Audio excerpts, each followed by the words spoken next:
Jual beli emas secara online. Emas itu memang komoditas unik gitunya. Ada perdebatan di sana, ada perbedaan hukum di sana. Setidaknya dua perbedaan hukum itu, yang pertama menganggap emas itu mutlak sebagai barang ribawi, sehingga jual belinya, pertukarannya harus dilakukan yadan biadin, harus dilakukan secara tunai. Mau emas zaman dulu atau emas zaman sekarang, itu pendapat fikih yang pertama. Tapi pendapat fikih yang kedua, pendapat Ibnu Taimiyah, Ibnu Qayyim al-Jauziyah,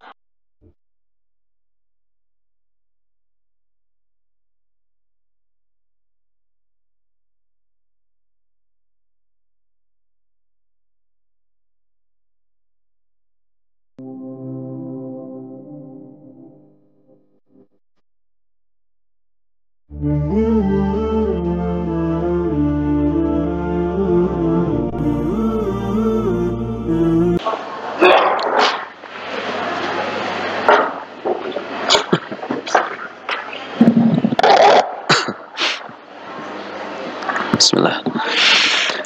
Innal hamdalillah nahmaduhu wa nasta'inuhu wa nastaghfiruh wa na'udzu billahi min shururi anfusina wa min sayyiati a'malina. May yahdihillahu fala mudilla lahu wa may yudlil fala hadiyalah. Asyhadu an la ilaha illallah wahdahu la syarikalah wa asyhadu anna Muhammadan 'abduhu wa rasuluh la nabiyya wa la rasula ba'da, amma ba'd.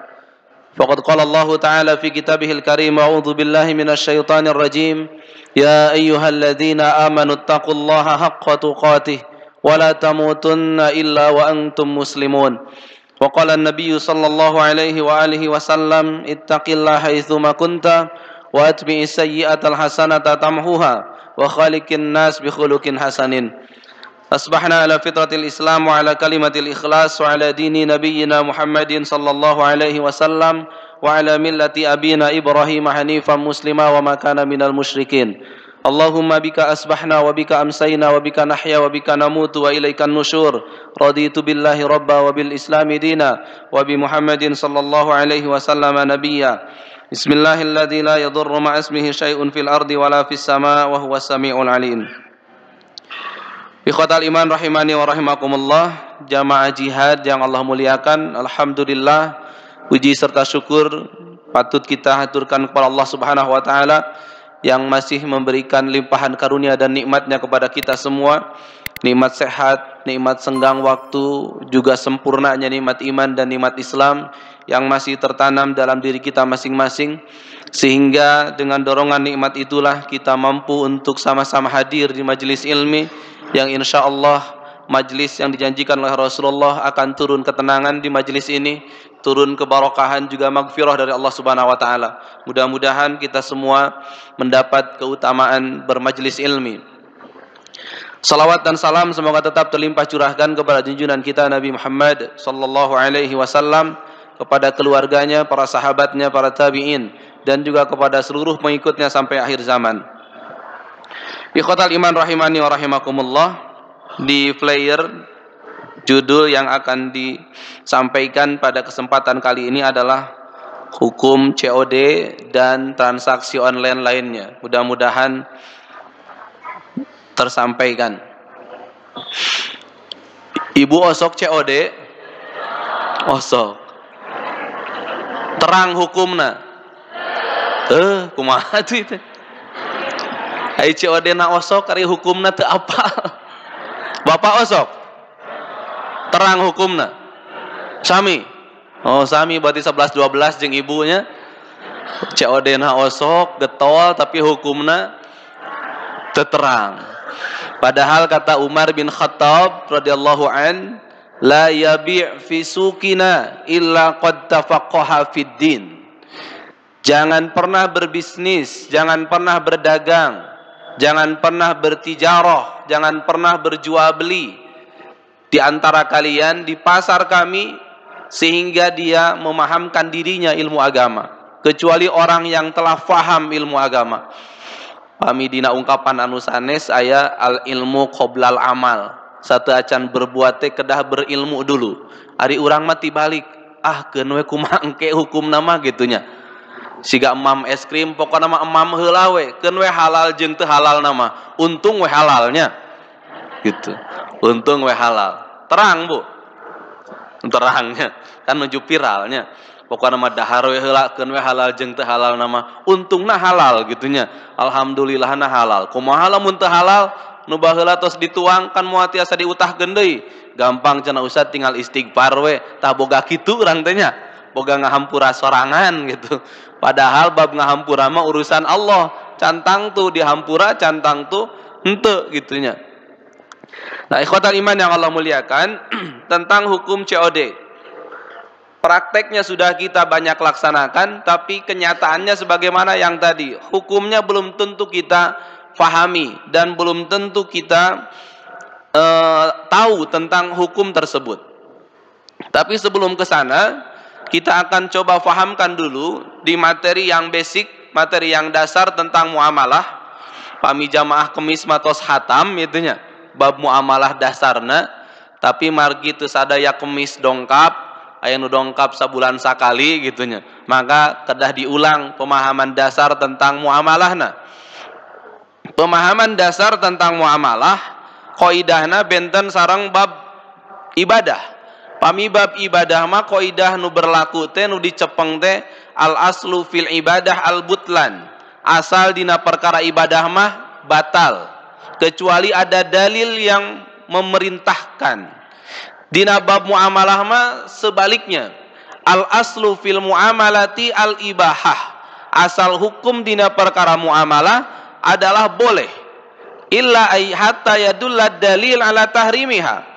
Sehingga ada dalil yang menunjukkan keharamannya. Jadi salami teu aya dalil anu nunjukkeun kaharamanana, maka perkara apapun, transaksi apapun, skema apapun, bentuk apapun dihukumi sebagai bentuk transaksi yang dibolehkan pada dasarnya. Sehingga nanti ditemukan dalil yang melarangnya. Dalil yang melarangnya pun harus dalil yang sahih juga sekaligus sharih. Sahih secara sanad, periwayatannya tidak dhaif, dan sharih dalam segi pemahamannya itu tidak memiliki pemahaman ganda, tidak memiliki pemahaman yang bercabang sehingga membuka tafsir lain gitu. Nah, selama tidak ada dalil yang sahih, tidak ada dalil yang sharih, maka aktivitas muamalah kita dihukumi boleh secara hukum. Al aslu fil muamalati al ibahah. Jadi salaresna bab muamalah mah seueur anu bolehna. Ya, da di mana-mana nu dikecualikeun mah salit. Asalna boleh tapi gitunya. Boleh asal gitu. Hukum asal boleh, salami teu aya anu nuduhkeun kaharamanana. Apa yang menjadi dasar keharaman dalam bab muamalah? Dina pertemuan yang telah lalu saya sudah menerangkan minimal ada 5 poin pokok yang harus kita hindari dalam bab muamalah. Poin pokok itu adalah yang pertama maisir, perjudian, yang kedua adalah goror. Goror itu ketidakjelasan, tidak jelas dalam akad, tidak jelas jenis barang yang ditransaksikan, tidak jelas harganya, tidak jelas waktu penyerahannya, tidak jelas waktu pembayarannya, tidak jelas jumlah yang ditransaksikan, itu namina goror. Ya, harus dihindari. Karena Rasulullah SAW mengatakan, naha Rasulullah an bai'il goror. Rasul melarang transaksi goror. Tuh teu aya laranganna. Maka ketika transaksi ada goror yang terlarang, maka dia dipalingkan dari hukum dasar boleh menjadi tidak boleh. Gitu.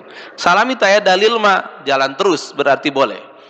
Maisir judi, kenapa maisir dilarang? Karena juga ada dalilnya. Kita dilarang untuk melakukan maisir. Innamal khamru wal maisir. Sesungguhnya khamar, sesungguhnya maisir, kadituna rijsum min amali syaitan. Ada larangan, maka setiap transaksi perjudian boleh, apapun bentuknya, haram, bahaya. Si anunutan ya. Haram, apapun bentuknya, apapun namanya, apapun kedoknya. Kedokna da abi mah game online Ustad. Sanes maisir, tapi kalau substansinya maisir, maka tetap hukumnya maisir gitu. Meskipun dina HP, birage main nu kitu maknya maisir. Ketika jenisnya maisir, maka maisir, apapun namanya. Apakah itu mau namanya jika nu kamari di penjara, trading option gitunya, binary option dan sebagainya. Sanes maisir abi mah trading binary option, sarua substansinya maisir gitu. Apapun namanya, apapun bentuknya, ketika substansinya mengarah kepada maisir, maka dihukumi sebagai maisir. Maisir, goror, riba, nukatilu riba. Sama, kenapa? Transaksi yang ada riba terlarang karena riba itu dilarang dalam syariat. Ada dalil keharaman ribanya.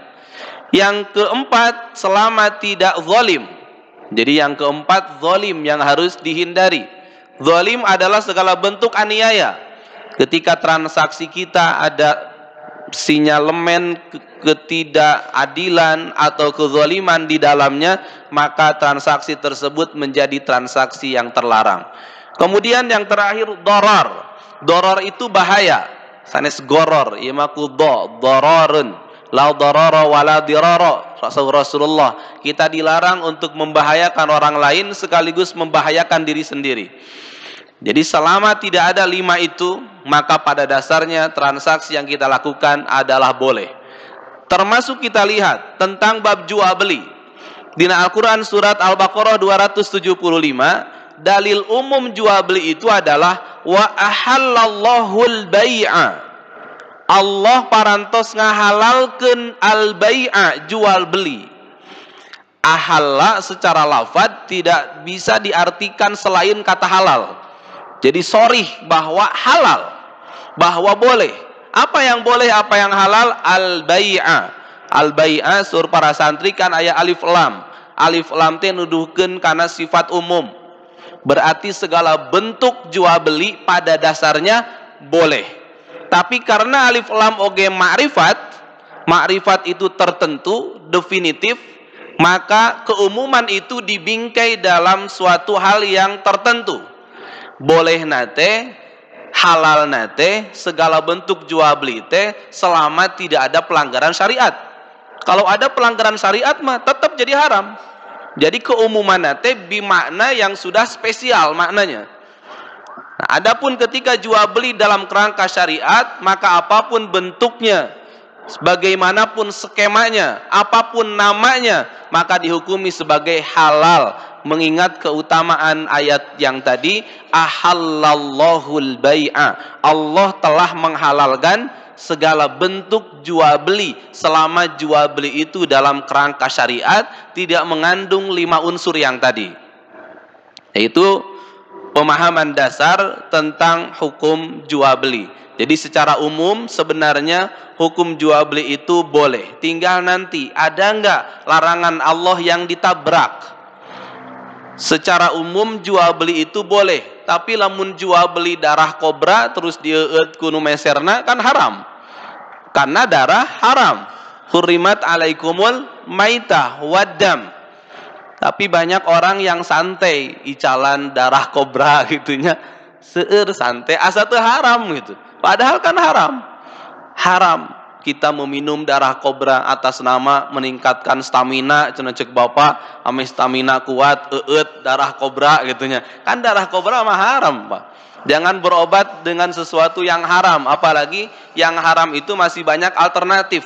Bab stamina makan seueur keneh madu kuatnya banyak. Ulah kana darah kobra, aya keneh madu kuat gitu. Aya keneh herbar anu disyariat dihalalkeun, dibolehkeun, maka pilih dulu yang halal gitu. Kecuali memang pada sesuatu yang ketika haram tersebut kita belum ada alternatif atau kita dipaksa. Ya misalkan vaksin kamarinya, misalkan vaksin atau halal karena memang kita darurat, kita dipaksa gitu oleh sistem, makanya kumaha deui gitunya. Atau misalkan Bapak pada dioperasi alat pengencer darahna nganggo aya ekstrak babi di dalamnya. Nah Bapak pada nolak, abi mah kajeun teu jadi operasi misalkan. Kunaon aya babian kan teu tiasa. Dina perkara seperti itu insyaallah masuk dalam bab toleransi hukum gitu. Ya, ikhwatal iman yang dimuliakan Allah Subhanahu wa taala. Kita ke poin COD. COD teh singkatna cash on delivery. Intina bayar lamun barang tos dugi gitunya. Ieu janten bentuk primadona di kalangan urang sadayana. kunaon primadona teu boga duit ogen bisa meuli gitunya. Keun we engke duitna pas barang sampai barang ti Cina 10 hari berarti teu nyepeng artos ge da aya implengan da 10 poe ek meunang duit ayeuna we meulina engke pas datang duitna aya gitu. Nah COD teh gitu, bilih aya di dieu nini naon COD teh ngaji teh COD gitunya. Tah COD teh gitu, balanya teu waka diacisan engke acisna lamun barang tos katampi gitu.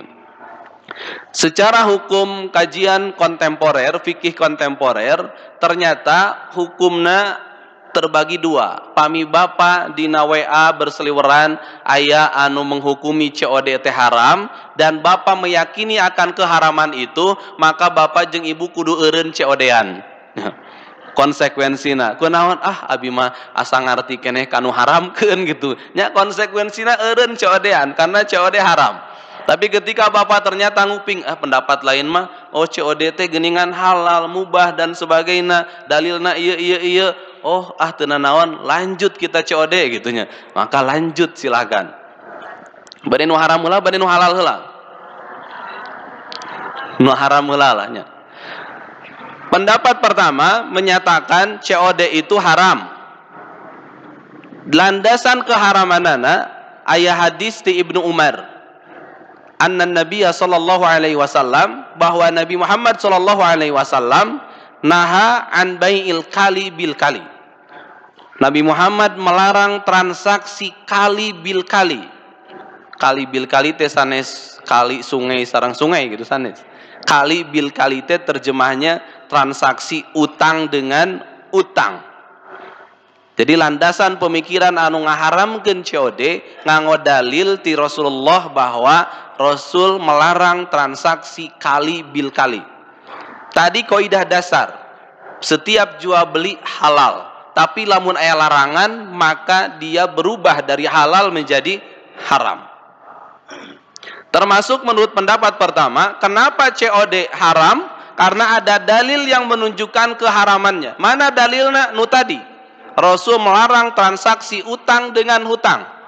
Dan menurut pendapat pertama, COD tos lebet karena kriteria kali bil kali. Hutang dengan hutang. Hutangna di mana? Pembeli henteu menyerahkan secara langsung barangna, penjual punten, pembeli ogen sami mayarna engke. Jadi tidak ada serah terima langsung barang dan tidak ada serah terima langsung uang. Maka saur pendapat pertama ieu nu kieu teh kali bil kali sehingga haram. Barangna tertunda, pembayaranna ge tertunda gitu. Jadi lamun nyanak pendapat ieu eureun COD teh gitunya. Ayeuna mah kudu cash wae, COD-na haram gitunya. Itu pendapat yang pertama. Jadi ngalebetkeun COD sebagai transaksi kali bil kali atau hutang dengan hutang.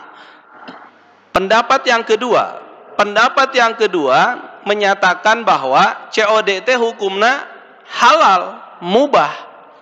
Naon landasan kemubahanana? Nu kahiji menyoroti dalil yang disampaikan oleh pihak yang pertama. Golongan pertama menggunakan dalil dari Ibnu Umar anna Nabiya sallallahu alaihi wasallam naha an bai'il kali bil kali. Saur pendapat anu kadua, hadis ieu teh teu sahih alias dhaif. Kedhaifanana gara-gara aya rawi anu namina Musa bin Ubaidah. Musa bin Ubaidah teh rawi dhaif. Saur Imam Ahmad la tahillu riwayah an Musa bin Ubaidah. Teu halal hadis lamun diriwayatkeun ku Musa bin Ubaidah. Dan hadis tentang COD saur Ibnu Umar la a'rafu min ghairihi, la a'rafu hadzal hadis min ghairihi. Aku tidak tahu ada dalil, ada hadis di luar jalur Musa bin Ubaidah dalam hal ini.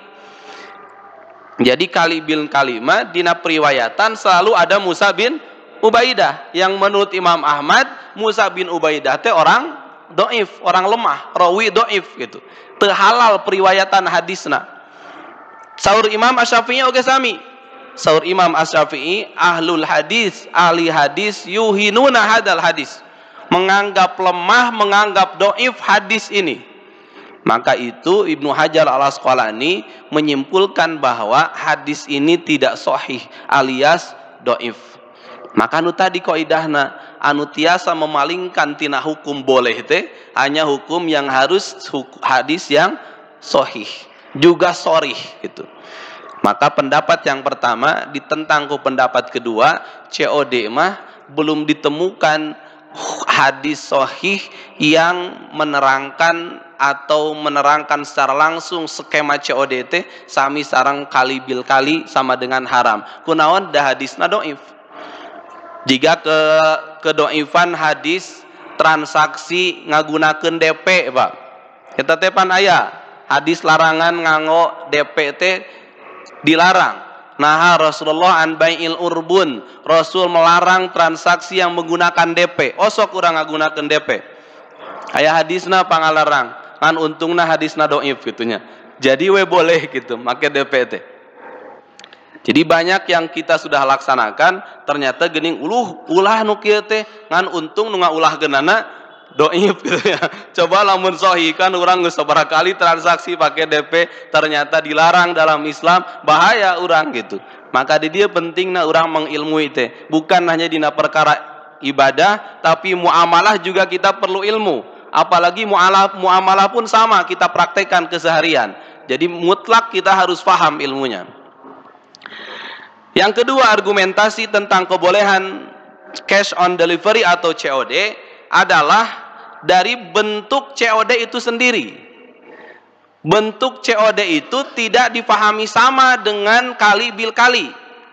Karena kali bil kali, saur Imam Malik, nu dimaksud transaksi utang dengan utang teh ketika seseorang menjual barang kepada si B, si A ngical barang ke si B. Tapi si A teh can nyepeng barangna, masih kene nyangkut di batur gitu, can kacepeng, pasti itu Pak? Itu pasti, aya ketidakpastian karena dia belum pegang barangnya. Dia jual kepada si B pun berjanji bakal mayar, tapi bayaran ge sami. Duh, urang ge duit nate keur di si C. Gitu. Atau tadi barang si A keur di si C kene, si B duitna keur si D kene gitu. Atau itu Pak? Itu saur Imam Malik, transaksi kali bil kali teh sapertos kitu dina implementasina. Seseorang menjual barang di mana dia belum pegang barangnya, apakah pada saat serah terima aya atau teu aya belum pasti. Si B gen sami anu meserna, abi ge nya sok ku abi dibeli, tapi abi ge sarua duitna itu keur dibatur keneh. Sok sanajan nu dibatur teh janji bulan hareup mayar, pasti teu? Kan teu pasti. Nah bab hutang mah boro-boro bulan hareup, isuk ke jadi sore, sore jadi isuk sore kan gitu. Jadi ada ketidakpastian. Jadi larangan kali bil kali, oleh karenanya itu makna hadisnya betul, meskipun hadisnya doif. Tapi pelarangan kali bil kali itu bukan karena ada hadis yang melarang kali bil kali, tapi karena kali bil kali itu mengandung goror, itu Pak. Ya. Maka dari itu sepakat para ulama, meskipun dalilna doif, tapi transaksi kali bil kali teh terlarang. Terlarang nate sanes gara-gara hadis nu tadi. Tapi gara-gara terlarang na kali bil kali teh, di dalam transaksi kali bil kali mengandung substansi goror yang terlarang. Gororna di mana? Barangna cantang tu bisa diserah terimakan, uangna pun belum tentu bisa diserah terimakan. Ari COD kitu teu? Ai COD barangna tiasa diserah terimakeun teu? Pada waktunya. Tiasa, ketika kurirnya nyampe kan? Uangna dibayar kan? Uangna ge dibayar ketika nampi barang. Jadi baratna COD mah ada uang, ada barang, ada uang kan gitu nya. Ketika kita menerima barang, maka uang pun diserahkan. Lamun kitu dina COD teh, oh artosna canak we ditatangga abi nya, tah itu kali bil kali gitu nya. Tapi kan COD uangnya dari kita. Kurir teh assalamualaikum Pak, paket. Kita sudah biasa, oh sabaraeun Pak, sakitueun, diserah terima barang dengan uang. Berarti bisa diserah terimakan, oleh karenanya tidak ada unsur goror, maka COD boleh. Karena yang menjadi spirit larangan kali bil kali itu adalah tentang bahwa tidak bisa ada potensi tidak bisa diserah terimakan barangna karena barangna nyangkut ti batur kene, ada potensi untuk tidak terjadi serah terima uang karena nu meuli ogen dikaitkan dengan pembayaran dari pihak lain.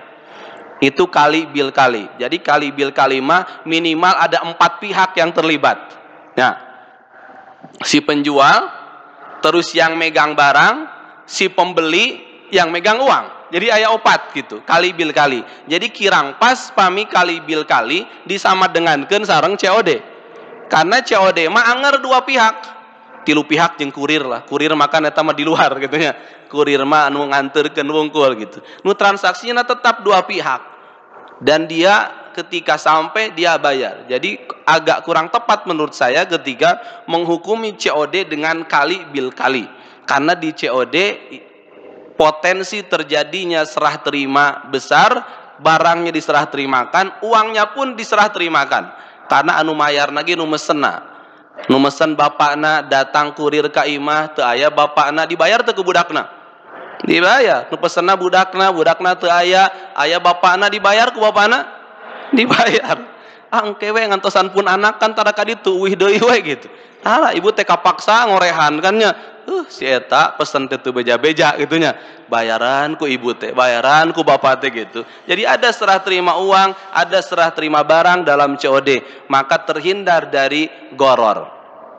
Itu landasan yang menyatakan bahwa COD itu adalah boleh karena tidak termasuk kali bil kali. Karena kali bil kali menurut Imam Malik sebagaimana yang tadi si A menjual kepada si B, tapi si A pun belum memegang barangnya, si B pun tidak memegang uangnya. Si A mengaitkan dengan pihak lain, si B pun mengaitkan pembayarannya dengan pihak lain. Maka di sana ada goror, oleh karenanya kali bil kali terlarang meskipun secara hadis doif gitu. Para ulama ijma tentang keharaman kali bil kali, tapi bentuk kali bil kalinya yang harus diperhatikan gitu. Terus anu kedua, Pak. Bentuk kali bil kali yang kedua terjadi pada transaksi salam. Ai transaksi salam naon? Jual beli salam, sereh, sanes, Pak. Jual beli pesanan, PO, pre-order, boleh hukumna. Osok ibu pesanan, menerima pesanan, osok terang hukumna, duka deui gitu nya. Kudu terang tah anu matak dipasihan hukumnanya. Jual beli pesanan, PO mau kena mau lebaran gitu nya. Harga 500.000 itu transaksi salam, PO, pre-order. Hukumna boleh. Kebolehanna landasan umum jual beli tadi wa halallahul bai'a wa harrama riba, serta ada dalil yang spesifik tentang kebolehan akad salam. Dalilna anu mana? Dalilna ketika Nabi tiba di Madinah, orang Madinah sudah biasa mempraktekkan transaksi salam untuk 1 tahun atau bahkan 2 tahun penyerahan barangnya. Jadi salam mah bayarna ayeuna, barangna engke. Lawan tina ngiridit. Nah, lawan tina jual beli tempo. Ari jual beli tempo mah barang heula artos engke, ari salam mah artos heula barang engke. Mineng nu mana urang? Mineng anu barang heula, mineng nu artos heula. Barang gitu nya. Nanaon teu? Teu nanaon. Da Rasul gen kantos mempraktekkeun. Rasul beli makanan ti orang Yahudi, ishtaro ta'aman min Yahudiyin ila ajal. Rasul meser makanan secara tempo kepada orang Yahudi. Itu Rasul gak pernah nganjuk, Pak. Kunaon Rasul pernah nganjuk? Nyontohan ka umatna. Ameh teu ngaberatkeun ka umatna, geuning nganjuk teh bae gitu nya. Tapi Rasul mah nyontohana nganjukna dina tuangeun. Iya supados dijantenkeun kehati-hatian kanggo umatna, lamun kudu nganyuk oge dina sesuatu anu sifatna butuh pisan. Sok naon sok sanajan secara hukum umum boleh kita nganyuk dalam hal apapun. Ari kabayar mah gitunya. Ari mampu mah silahkan, tidak ada larangan gitu. Ari henteu riba mah mangga silahkan nganyuk gitu. Jadi salam transaksi sabalik tina transaksi nganyuk. Salam mah pembeli ngontanan ti payun, barangna engke. Hukumnya boleh? Boleh. Ketika Rasul tiba di Madinah, orang Madinah sudah biasa mempraktekkan transaksi salam. Tapi Rasul memberikan arahan, lamun maraneh bade transaksi salam, fal yuslif bikailin ma'lumin wa waznin ma'lumin ila waktin ma'lumin. Lamun aranjeun ngalakukeun transaksi salam, maka jelaskeun di awal ukuran nakumaha, berat nakumaha, sifat barang nakumaha, waktu penyerahanna iraha. Jadi kedah pasti eta Pak. Lamun pre-order, lamun pesanan, jangan hanya misalkan PO kanggo lebaran mukena pangaos 500.000 can tiasa leres gitu. Pami transaksi nak itu. Masih ada transaksi terlarang. Naon atuh nu kedah dilakukeun? Jabarkeun mukena pangaos 500.000 bahana anu bordelna manual atau komputer, tah jenis mukena ana siga kieu gamarna engke penyerahanna H-2 lebaran. Harus seperti itu. Karena Rasul memberikan arahan seperti itu.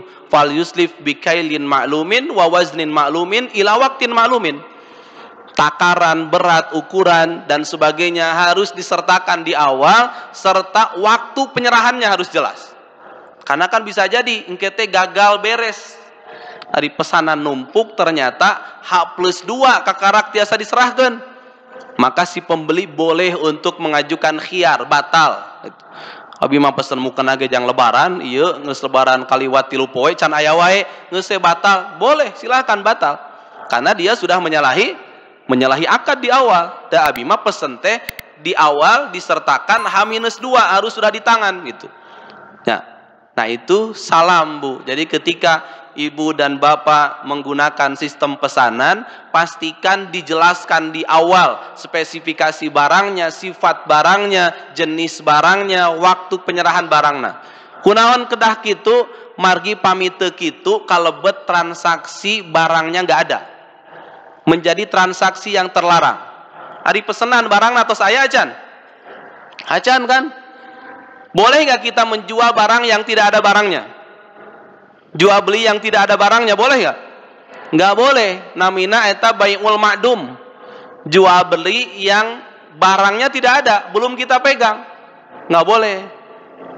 Erek moal meuli nu urang barang sabaraha 1 juta, barang naon? Can aya barang nama lah kumangke we gitu. Kan gitu. Nggak boleh. Goror teh ya gitu. Nu kitu goror pisan, goror fahish gitu nggak boleh.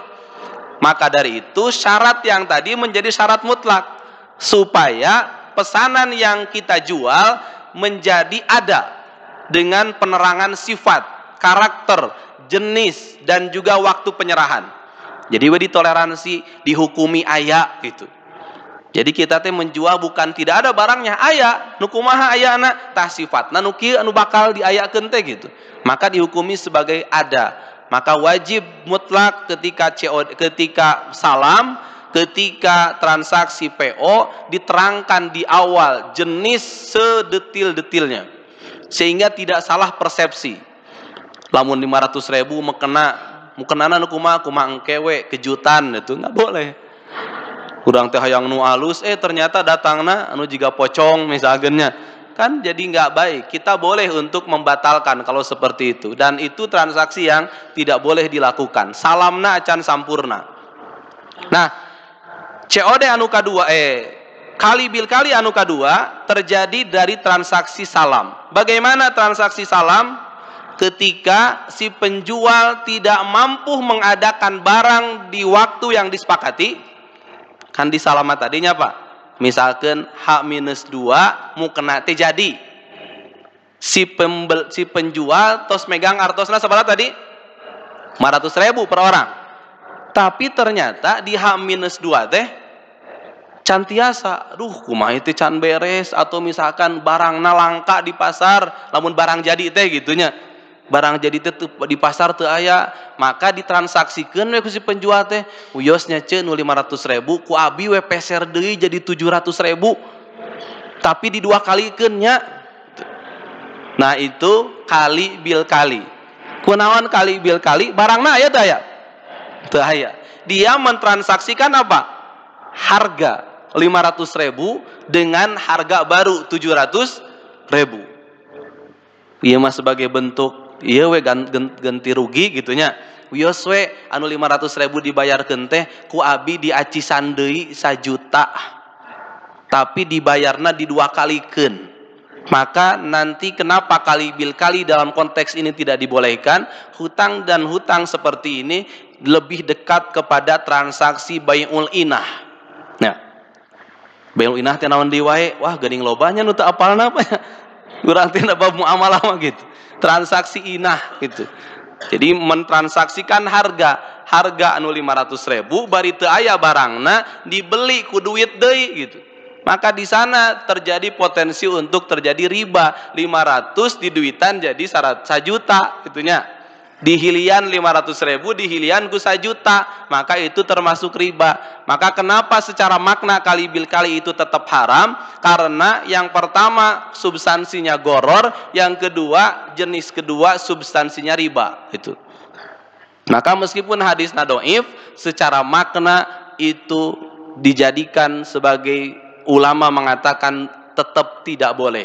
Tapi bukan karena hadis tadi tidak boleh teh, dah hadisna dhaif. Kunaon tidak bolehna? Karena kali bil kali itu substansi goror dan kali bil kali itu substansi riba.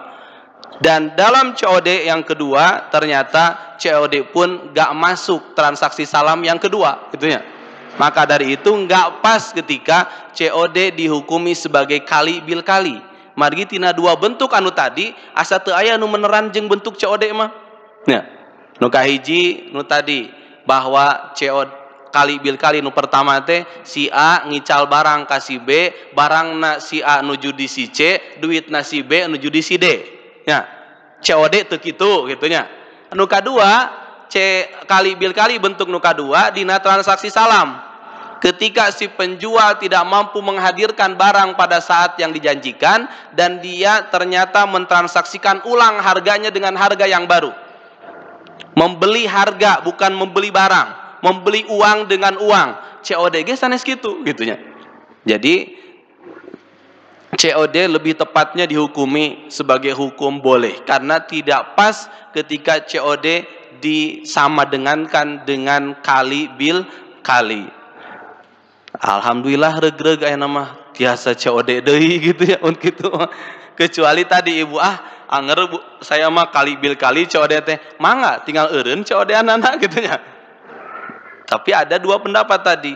Kita lebih condong yang mana? Saya secara pribadi condong kepada pendapat yang kedua bahwa COD itu tidak sama dengan kali bil kali. Karena secara bentuk kali bil kali yang dijelaskan oleh para ulama tidak satu pun yang mirip dengan skema COD. Lain skemanya. COD yang dimaksud hari ini COD yang insya Allah secara barang bisa diserah terimakan atau takobut, terjadinya serah terima, secara uang pun bisa juga diserah terimakan. Adapun nanti usaha depan COD ge aya nu batal, aya nu teu mayar, maka eta mah bagian dina proses pembatalan transaksi gitunya. Dan sesuatu yang dalam kadar yang dibolehkan. Misalkan ketika datang, oh ieu mah barangna teu sesuai, maka khiar aib gitu engke lebetna kana khiar.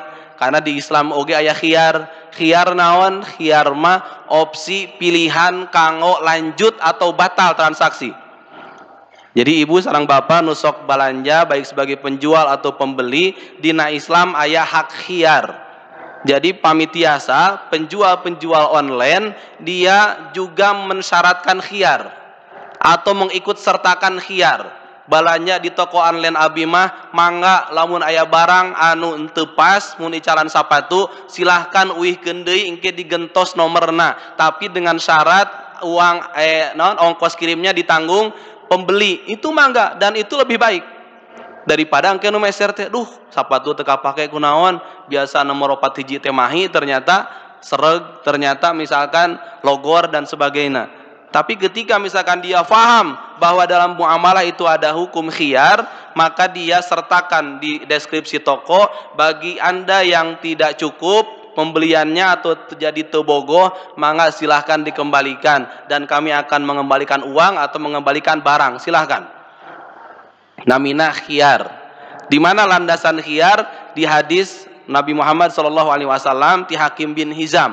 Hakim bin Hizam teh sepupuna Siti Khadijah.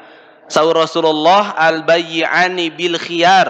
dua jalmi anu nuju transaksi jual beli aya hak khiyar anu melindungina. Naon khiyar tadi? Pilihan kanggo lanjut atau kanggo batal. Malam yatafarraqo, sebelum keduanya berpisah. Sebelum berpisah naon nu dimaksud? Sebelum berpisah dari majelis akad. Jadi salami bapak di toko keneh anu sami, maka baik penjual atau pembeli masih tiasa membatalkan transaksi.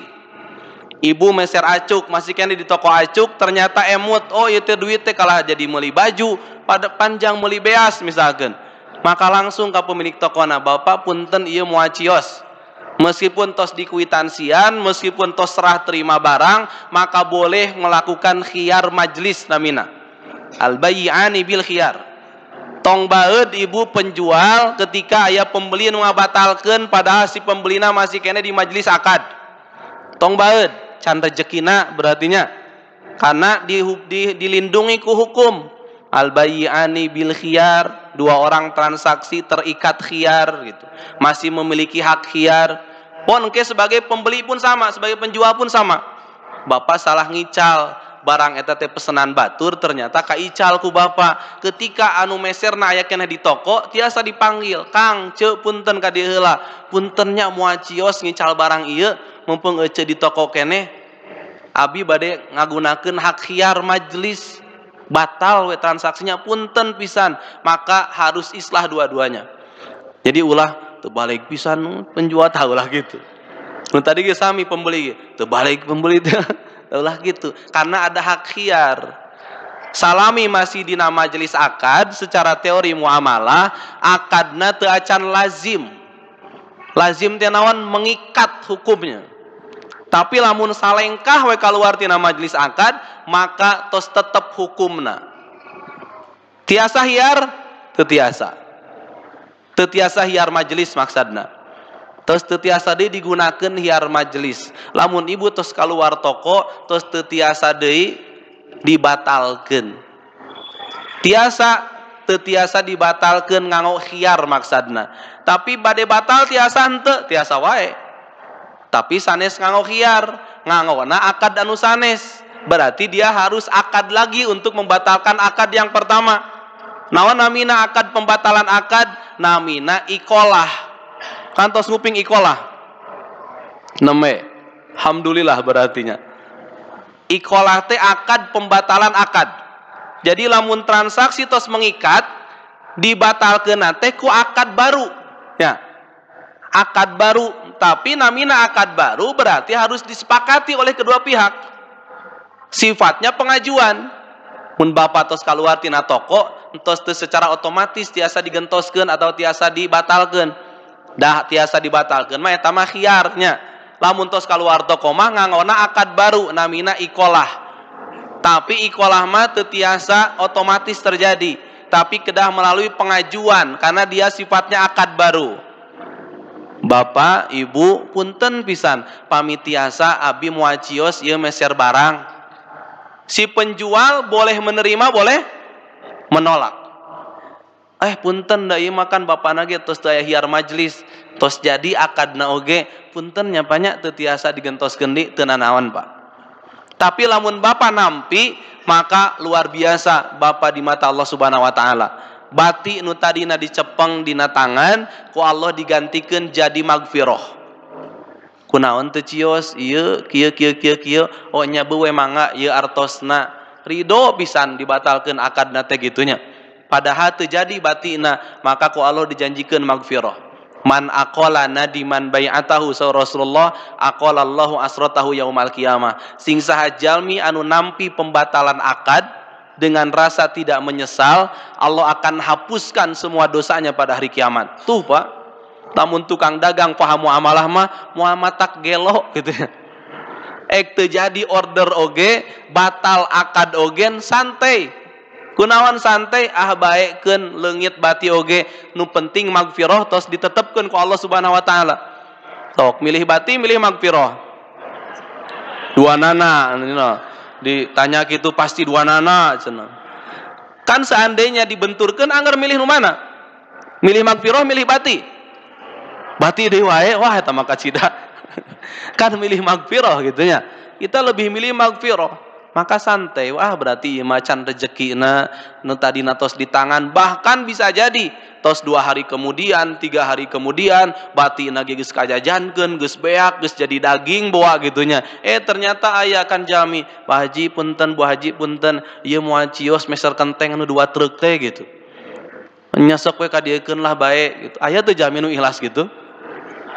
Ayahnya ngan jarang gitu ya.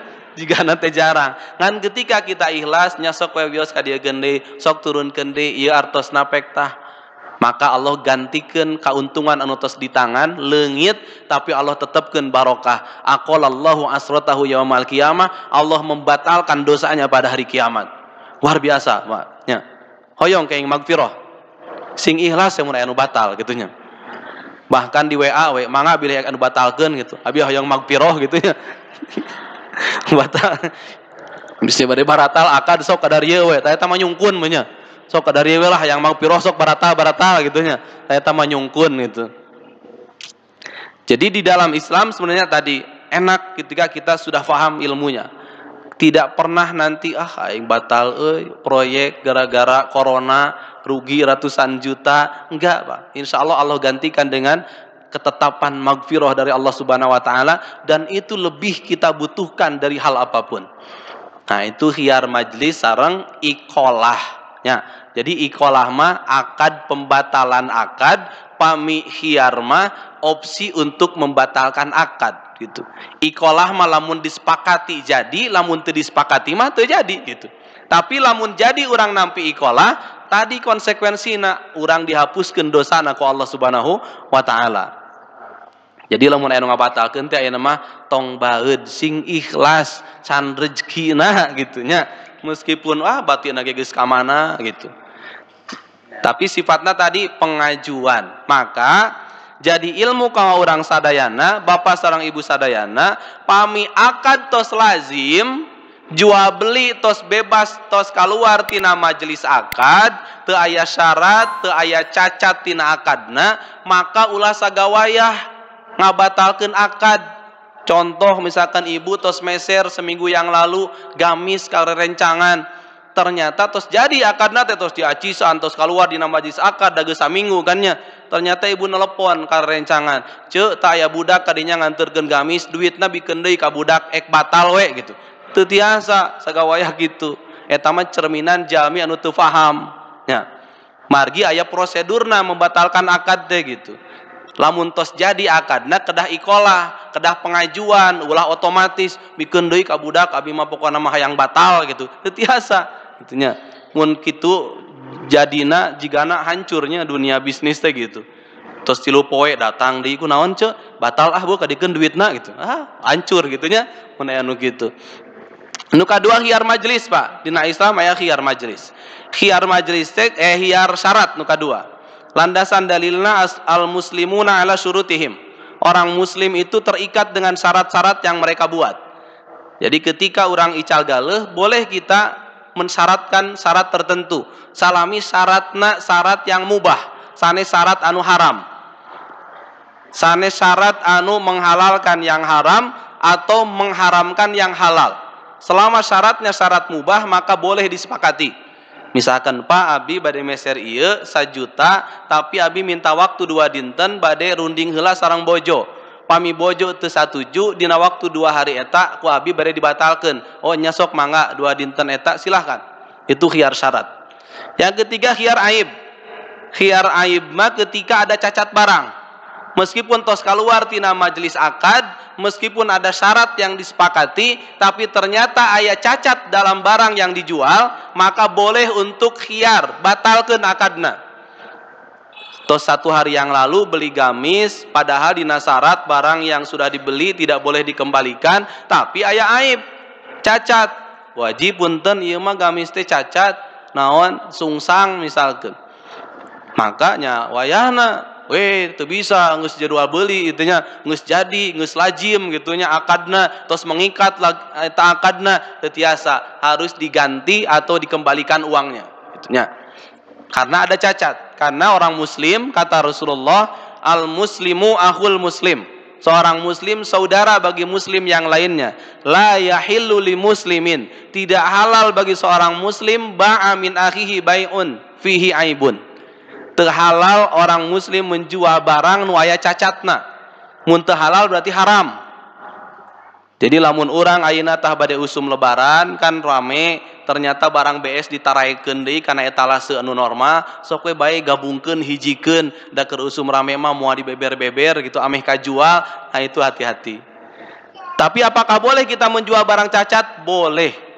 Syaratna naon? Bayyanahu lahu. Terangkan kecacatannya. Pisahkeun gamis-gamis anu aya BS teh, gamis-gamis anu returan teh nya pisahkeun dina etalase khusus. Ieu mah harga khusus, harga spesial, barang spesial gitu. Barang spesial teh pan spesial teh beda ti batur kan nya. Jadi barang beda ti nu sanes gitu. Spesial eta. Harga spesial silahkan dijual selama diterangkan kecacatannya. Jadi itu ada khiyar. Jadi sebaiknya dina transaksi online oge sami terapkan prinsip-prinsip khiyar. Pami bapak salaku penjual online. Karena di penjual online mah kadang memang kita itu ada keterbatasan dalam hal memamerkan barang dagangan kita. Cek urang mah geus dipamerkeun saayana tapi anger beda persepsi karena tidak dilihat secara langsung oleh pembeli. Geuning geus di dieu mah kieu gitu pan aya kitu nanya. Geuning kieu dan sebagainya. Oh eta mah paingan toko eta mah efek tina pencahayaan fotona alus gitu. Di fotona ku iPhone 14 Pro Max misalkannya. Jadi we barang cikurubuk ge jadi jiga nu sok dipake ku artis gitunya.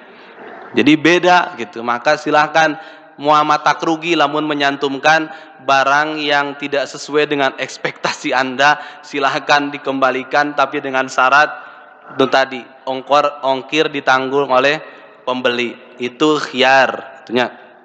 Ikhwatal iman nu dimuliakeun ku Allah Subhanahu wa taala, transaksi online anu sanesna anu peryogi penyikapan serius tentang masalah hukumnya adalah tentang pay letter-nya.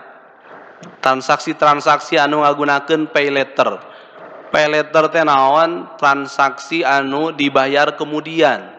Seolah memang transaksinya jika jual beli kredit gitunya. Tapi anu terjadi sebenarnya ada pihak ketiga yang menghutangkan uang untuk kita bayar ke toko A dan kita bayar kepada orang yang menghutangkan uang. Maka untuk lebih ikhtiat sebenarnya pay letter itu masuk kepada hutang pihutang dengan pihak ketiga. Maka lebih dekat hukumnya kepada hukum riba gitu ya. Itu menurut para ulama. Jadi dina bab pay letter mah kita lebih selamat ketika kita tidak menggunakan fasilitas itu.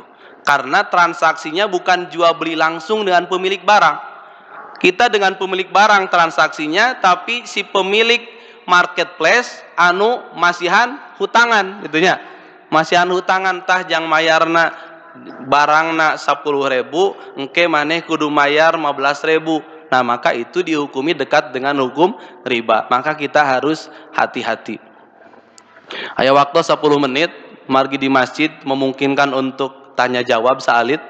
Boleh? Mangga.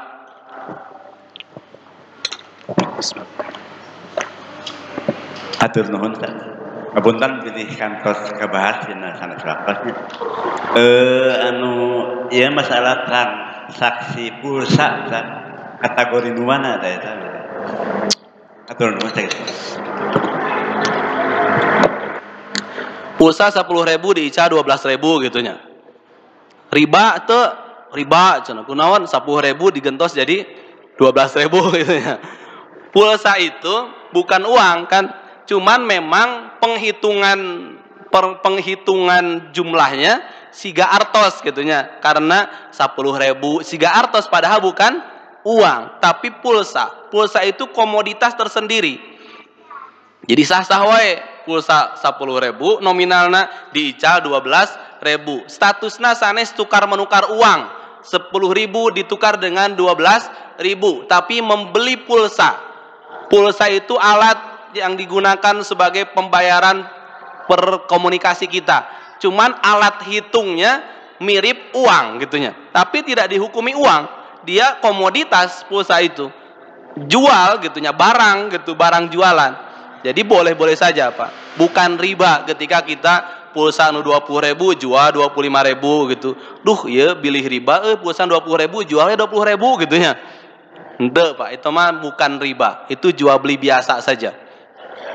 Hanya sekilas tadi karena ieu mah jiga duit jeung duit gitunya. Siga artos sareng artos sanes gitu. Itu mah pulsa dengan uang, bukan uang dengan uang. Kalau uang dengan uang iya, terlarang. Itu merupakan riba nanti. Sebagaimana usum lebaran dihukumi riba ku MUI ketika duit anyar ditukar dengan duit heubel gitunya. Duit heubelna 1 juta, duit anyarna 850.000 gitu. Nah, itu riba gitunya. Kalau pulsa enggak, Pak. Pulsa itu komoditas. Ayo deh Ibu, Bapak. Bismillahirrahmanirrahim. Assalamualaikum warahmatullahi wabarakatuh. Assalamualaikum.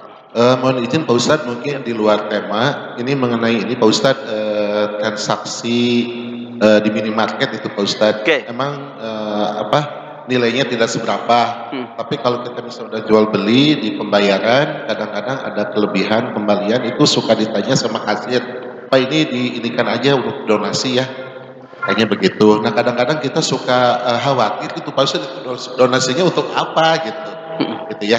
Jadi mohon penjelasan kita harus bagaimana selaku umat gitu Pak Ustadz menyikapi seperti itu. Apakah kita harus disodokakan aja atau gimana gitu? Oke.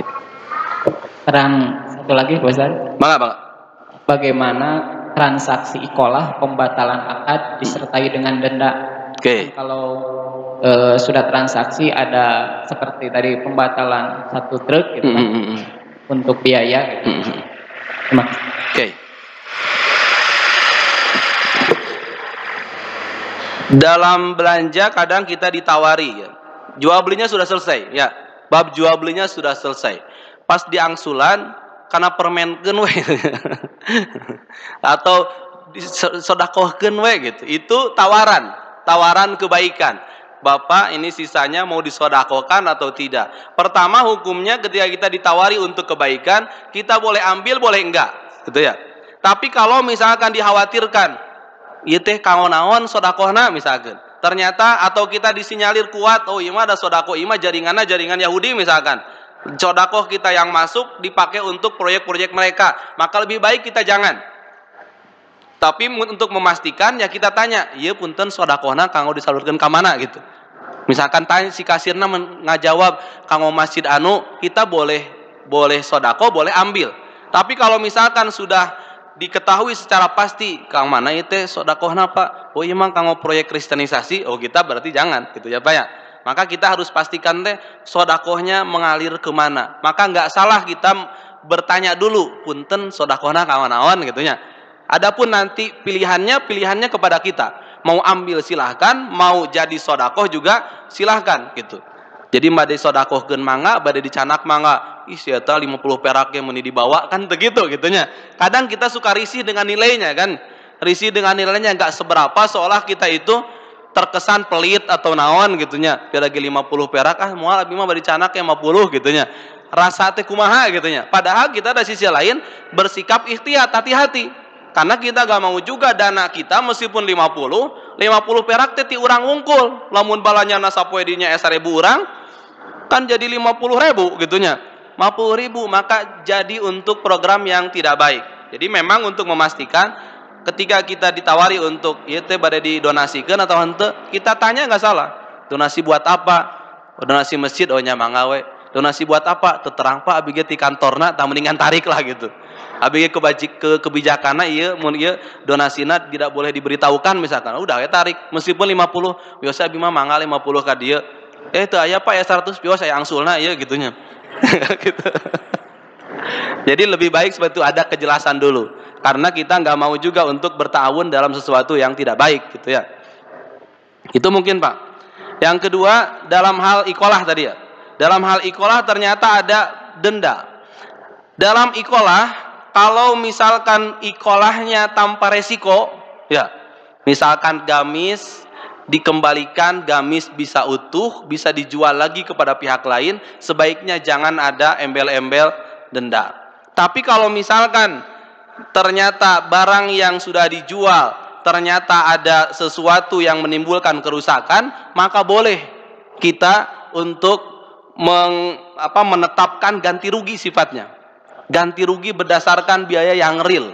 Contoh misalkan, lamun gamis secara sudah jadi makan teu resiko. Tapi lamun meserna kain kan disesuaikan ya Pak. Meser kain disesuaikan. Kain teh utuh, urang meserna 2 meter kan disesuaikan.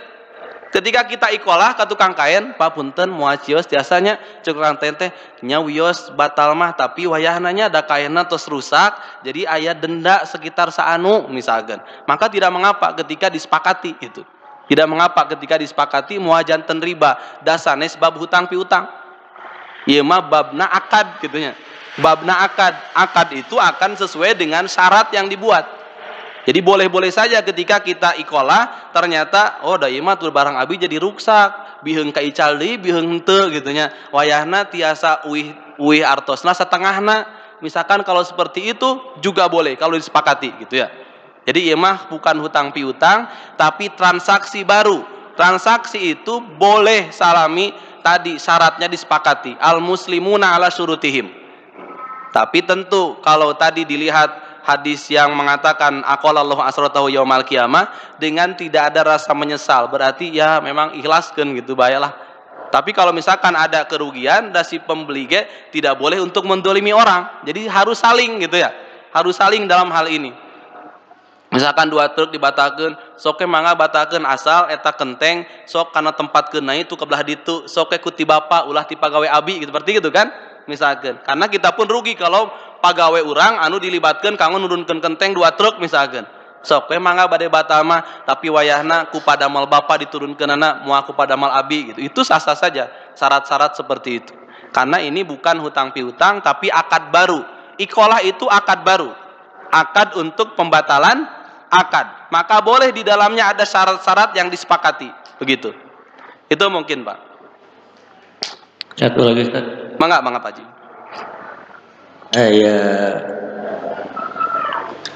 Anu naroskeun tentang pembelian emas secara online. Apakah itu Kalangkung boleh? Dan ada yang mengatakan itu tidak boleh. Tuh. Siap, Haji. Nanti badai dibahas jadi teka bahas tuh. Jual beli emas secara online. Emas itu memang komoditas anu unik gitunya. Ada perdebatan di sana, ada perbedaan hukum di sana. Setidaknya 2 perbedaan hukum itu. Yang pertama, menganggap emas itu mutlak sebagai barang ribawi. Sehingga jual belinya, pertukarannya harus dilakukan yadan biadin. Harus dilakukan secara tunai. Mau emas zaman dulu atau emas zaman sekarang. Itu pendapat fikih yang pertama. Tapi pendapat fikih yang kedua, pendapat Ibnu Taimiyah, Ibnu Qayyim al-Jauziyah, emas itu bakal berubah menjadi komoditas biasa jika pada saat itu emas tidak dijadikan sebagai alat mata uang. Nah, seperti hari ini, emas mata uang sanes.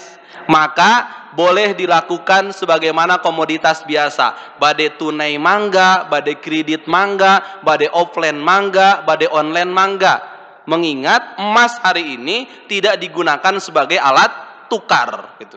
Kapungkur makan kunaon emas dijadikan kudu tunai ya dan biadin margi emasna alat tukar. Jadi emas teh difungsikan sebagai uang. Hari ini emas tidak difungsikan sebagai uang, maka boleh ngiriditkeuna boleh, jual beli offline boleh, jual beli online boleh. Jadi memang secara garis perbedaannya ada 2 yang menghukumi emas mutlak barang ribawi, tidak boleh dikreditkan, tidak boleh jual beli online gitunya. Tapi ada pendapat yang senada dengan Ibnu Qayyim, Ibnu Taimiyah memandang jika emas sudah tidak dijadikan sebagai alat tukar, maka dia boleh untuk ditransaksikan, bade di kredit emas mangga, bade di online-keun mangga gitu. Itu setidaknya 2 pendapat fikih yang mengemuka, Pak Haji.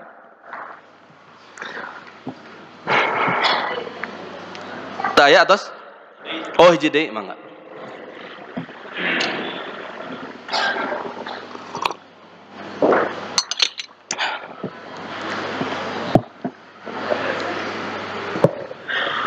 Assalamualaikum warahmatullahi wabarakatuh. Waalaikumsalam warahmatullahi wabarakatuh. Kalau tadi yang dibahas tentang pay later, Ustaz. Kalau Ya. yang sekarang dibalik gitu. Jadi calon pembeli konsumen tuh deposit dulu. Nah, kemudian biasanya karena dia sudah deposit dulu di marketplace, dia nanti biasanya dapat manfaat berupa misalnya kadang-kadang diskon, free ongkir dan lain-lain. Berarti dia dapat tambahan manfaat atas uang yang dia titipkan. Ya. Sementara tadi dari salah satu dari 5 kaidah haramnya transaksi itu kan ada riba. Apakah contohnya ya ShopeePay gitu, apakah ini termasuk dalam kategori riba, Ustaz? Karena ini banyak konsumen yang memanfaatkan fasilitas ini, dia deposit dulu dengan harapan dia dapat fasilitas itu. Kemudian yang kedua, ini masih mengganjal di saya, ini banyak di sekitar kita tentang koperasi, Ustaz. Salah satu kaidah tadi juga riba gitu. Kita kalau lihat ada tetangga kita misalnya yang belum muhrim gitu, mereka melakukan dalam tanda petik tindakan yang tidak sesuai norma masyarakat, biasanya kita ribut gitu. Asusila itu ya. Tetapi ketika kita melihat tetangga kita melakukan transaksi riba, biasanya kita tenang-tenang saja. Padahal salah satu hadis bahwa riba itu dosanya lebih dari 36 kali berzina gitu. Mas. Koperasi saat ini di kita itu dianggap sebagai sebuah transaksi yang boleh katanya, yang membolehkan. Karena itu dari anggota, oleh anggota untuk anggota. Padahal di sana terjadi ini yang simpan pinjam ya Ustaz ya.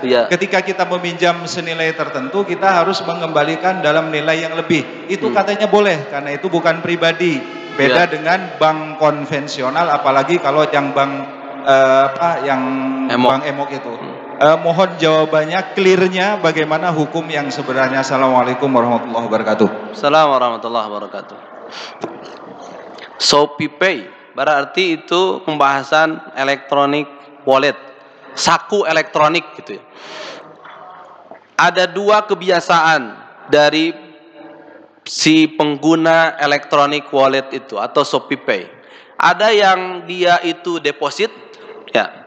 Ada yang hanya ketika transaksi dia check out, barangnya misalkan harganya 200.000, kemudian dia transfer ke ShopeePay dulu. Ganti dulu duit yang uang itu atau di rekening dengan uang elektronik. Ada yang dua kan berarti, ada yang dia deposit dulu 500.000 misalkan. 500.000 bisa saya belanja, ame engke dapat potongan depositnya 500.000. Maka tindakan perilaku seperti itu substansinya dia sedang berakad hutang piutang dengan pemilik marketplace. Maka nanti diskon-diskon yang muncul itu sebagai manfaat kita menghutangkan sebesar deposit yang kita simpan. Maka itu tidak dihukumi sebagai riba. Lebih dekat kepada riba kalau perlakuan tindak laku kita seperti itu. Jadi kalau misalkan kita deposit, nanti kebiasaannya itu adalah kita deposit dulu, kita belum tentu akan belanja apa, tapi simpen we deposit dah urang sok belanja gitunya. Maka diskon-diskon yang muncul, free ongkir yang muncul itu menurut para ulama kontemporer dihukumi lebih dekat kepada riba. Tapi beda yang kedua nanti. Nu kadua mah jalmi ketika bade balanya cek out heula. Bayar pakai apa? ShopeePay misalkan. Ternyata harganya muncul 200.000. Kalau menggunakan ShopeePay, si pemilik aplikasi ada tambahan free ongkir, maka dia isi ShopeePay-nya, ngadadak gitunya. Ngadadak isi heula. Tah lamun kitu mah teu nanaon, Pak. Mun kitu mah teu nanaon diskon-diskon teh. Free ongkirna teh teu nanaon. Kunaon? Karena hak pemilik untuk memberikan diskon ketika yang digunakan adalah alat pembayaran yang mereka kehendaki. Tapi lamun dari awalnya kita sudah simpen tanpa ada niat langsung untuk belanja, nyimpen we pokoknya mah engke mun butuh dipakai gitunya. Maka itu masuk kepada substansi menghutangkan gitu. Jadi dalam hal ini kaidah umumnya berlaku al-ibratu fil uqud bil makna. Ibroh atau patokan hukum itu didasarkan pada substansi yang terjadi. Ketika kita deposit 500.000 padahal balanya henteu etana henteu aya mah deposit we, maka secara substansi dihukumi menghutangkan kepada Shopee. Dan imbal baliknya Shopee memberikan diskon, memberikan free ongkir, maka free ongkir itu adalah dihukumi sebagai riba. Kalau yang kedua, perilaku kita lamun tos katingali hargana sabaraha, terus kita injek dana ke ShopeePay sebesar harga belanja kita, itu tidak mengapa diskonnya. Karena itu sudah hak pemilik aplikasi untuk memberikan diskon. Kalau yang ketiga adalah yang ketiga. Yang ketiga mah misalkan belanja bulanan kita teh 500.000 sebulan. Nah, kita masukkan ke ShopeePay 500.000. Nah, itu juga ada substansi yang lain. Para ulama kontemporer ada yang mengistilahkan ijarah mausufah fid dhimmah. Ijarah mausufah fid dhimmah teh jasa dibayar di muka gitu. Ijarah dibayar di muka. Kita suka belanja di sana 500.000, terus kita kadinyakeun we 500.000, atau misalkan gitu, Gojek lah. Kita teh setiap bulan habis 300.000 gitunya untuk ke kantor teh. Kita ameh teu ribet asupkeun we 300.000. Ta eta teh namina ijarah dibayar di muka. Jika ibaratna kieu, kita menyuruh kepada orang yang mengistrika baju kita, ngistrikalah baju nu abi, duh aya mah cantiasa, bae we ieu bayar heula 100.000, keun we ngistrikana mah engke misalkan. Kitu boleh? Boleh kan? Dalam keseharian kita boleh. Ngistrika nama acan, buruh nama atos. Naik ojek nama acan, buruh nama tos dipasikeun gitunya ka Gojek teh. Maka ketika Gojek memberikan diskon kepada kita, itu diskon dari penyedia jasa kepada orang yang menggunakan jasanya. Itu tidak bisa dihukumi sebagai hukum riba. Karena memang di dunia kontemporer kita tidak bisa menghukumi akad secara sakleknya. Ya ti akadna naon jeung Shopee teh, ya akadna naon jeung Gojek teh gitunya. Maka dihukuminya al-ibratu fil uqud bil makna. Patokan hukum dalam akad-akad yang terjadi substansinya. Lihat substansinya. Apakah substansinya ieu ngahutangkeun, apakah substansinya ieu mah hanya sekedar lewat pembayaran dan sebagainya. Jadi mungkin itu penjelasan singkat yang bisa disampaikan terkait Shopee gitu, terkait elektronik wallet atau saku elektronik. Yang kedua tentang tadi fenomena koperasi. Memang yang menjadi syubhat koperasi adalah tadi, Pak. Karena dari anggota untuk anggota dan oleh anggota seolah menjadi halal gitu ya. Seolah menjadi halal. Padahal ketika praktek yang dilakukan adalah praktek riba, tetap tidak menjadi halal hanya karena ribanya dinikmati bersama gitu. Ya. Dilakukan bersama dan dinikmati bersama, maka tetap jadi haram, tetap nggak jadi boleh gitu. Maka kalau ada yang paham di koperasi itu, ya minimalnya harus disampaikan, dirubah secara akad. Secara konsep koperasi itu tidak menyalahi syariat. Dari anggota untuk anggota oleh anggota tidak menyalahi syariat. Yang menyalahi syariat itu adalah tentang bagaimana sistem koperasi itu dalam mencari keuntungan gitu. Kalau dari anggota untuk anggota oleh anggotanya tidak menyalahi syariat, bahkan bagus untuk bertahun kan. Yang menjadi masalah yang tadi, bagaimana koperasi dalam mendapatkan keuntungannya, dipastikan tidak boleh ada riba. Terus bagaimana tentang kita tetangga yang masih ada bersinggungan dengan hal-hal yang ribawi, tentu kita juga harus berdakwah. Cuman tentu dakwahnya harus bil hikmah wal mau'idhah hasanah. Tidak boleh juga kita ke tetangga naraka samanehnya cenah, kunaon Bang Emok wae cuma. Jangan enggak boleh juga gitu ya. Karena nanti juga akan berbeda. Tidak boleh kita menghukumi seseorang secara mutlak. Biheung tatangga teh Bang Emokna teh nginjem kanu syariah ka tatanggana eueuh nu mere gitunya. Terus misalkan padahal dia untuk makan, untuk kehidupan yang urgen, terus misalkan kurang dinaraka-narakakeun ku urang, beuatuh nginjem ka bapak eueuh gitunya. Kan kita jadi malikan gitunya. Maka tetap dengan bijak kita menasehatinya. Punten nu kitu teh atau ngawas teh cobi misalkan lamun ece butuh 200.000 mah tong ka Bang Emok ka abi we, itulah luar biasa. Mun Bapak 500.000 mah lah tong metek ka Bang Emok tos we datang ka abi, tah eta luar biasa dakwahna gitu ya. Tapi karena kita belum bisa seperti itu, maka setidaknya sampaikan pemahaman secara baik, misalkan supaya dakwah kita sampai, yang bersangkutan pun masih terjaga gitunya, karena bisa jadi manehna teh sanes karena beuki gitu, karena keterpaksaan gitu ya. Selama kita belum menghadirkan solusi, pastikan dakwah kita harus dakwah yang benar-benar harus menggugah ingin tahu mereka tentang hukum. Tapi wajib untuk dinasehati gitu ya. Tapi cara nasihatnya yang harus kita pertimbangkan. Jangan meskipun secara hukum mutlak riba itu, meskipun secara hukum berat dosa riba itu, tapi tetap kita nggak boleh ece kana neraka, bapak kana neraka, eta kana neraka, kunaon bang emokane gitu ta. Tetap jangan seperti itu.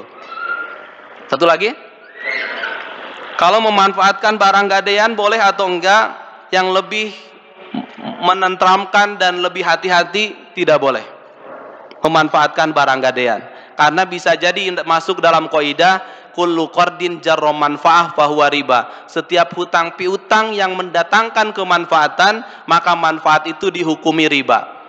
Meskipun nanti ada perbedaan pendapat di kalangan para ulama, tapi yang lebih ikhtiyat, lebih hati-hati, kita barang gadaian hanya boleh ditahan, boleh disimpan, boleh dipegang untuk jaga-jaga yang bersangkutan tidak bisa bayar hutang, ada untuk membayarnya kepada kita. Jadilah cukup mun motor panghanetankeun gitunya. Atuh burung ngahaneutan can usan PK angom merek kerupuk gitu kata tangga itu pakai sebatas ngahaneutan gitunya. Untuk kehati-hatian nggak boleh. Karena lamun dimanfaatkeun motorna pejet hutangna weuteuh gitunya. Lagu mayar teh gitu. Baik, terima kasih hatur nuhun karena segala perhatosanana. Memang topik muamalah ini topik yang tidak akan pernah selesai, mengingat kita praktekkan dalam keseharian kita. Walaupun demikian, kita wajib untuk mengilmui diri sebagaimana tadi Umar bin Khattab, la yabi fi sukina man illa qad tafaqaha fid din. Rabbana hab lana min azwajina wa dzurriyyatina qurrata a'yun waj'alna lil muttaqina imama. Rabbana atina fid dunya hasanah wa fil akhirati hasanah wa qina adzabannar. Aqulu qouli hadza astaghfirullah li wa lakum wal 'afwu minkum. Assalamualaikum warahmatullahi wabarakatuh.